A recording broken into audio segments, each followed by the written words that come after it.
মুসায়ের চৌধুরীর লেখা চিঠি। আমি ইচ্ছে করলে তোমাকে একটা চিঠি লিখতে পারি। কবি রুদ্র মোহাম্মদ শহীদুল্লাহের সাজেশন নিয়ে আকাশের ঠিকানায় পাঠিয়ে দিতে পারি।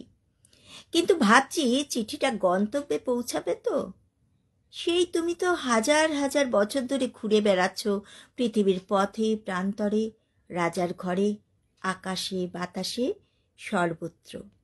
মিশরের রানী ক্লিওপেট্রাকে চেনো? আমি তোমাকে তার মতো নির্মম কখনো ভাবিনি। পৃথিবী তার নির্মমতা জানে, কিন্তু একথা জানা নেই নির্মমতার মাঝে এক ধরনের প্রেম আছে। মানুষ প্রেমিক হলেই নির্মম হয়। সুলতানা রাজিয়ার মনেও প্রেম ছিল, তা না হলে এভাবে ঘোড়ার পিঠে চাবুক মারতে পারত না। মানুষ কেবল প্রেমিক হলেই যুদ্ধে যেতে পারে।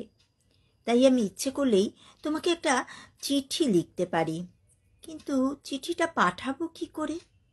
পায়রার পায়ে বেঁধে যে চিঠি পাঠিয়েছিলাম ঠিকানাহীন বলে পাওনি হয়তো। শেরশাহের সময় আবার পাঠিয়েছিলাম ঘোড়ার ডাকে। তারপর ডাকঘর করা কিংবা রানার যে নামেই ডাকো, তারা আমার হাজার হাজার চিঠি নিয়ে গেছে তোমার কথা বলে। জানি না সেই চিঠিগুলো তুমি পেয়েছো কিনা। পেলে হয়তো আমি এতটা নিষ্প্রভ থাকতাম না। তুমি চিঠি পেলে মনে আমার ভীষণ এক ঘূর্ণিঝড় হতো।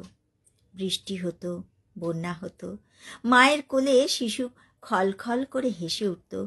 তুমি চিঠি পেলে তোমার মতো সুন্দর আমার একটা কবিতা থাকতো।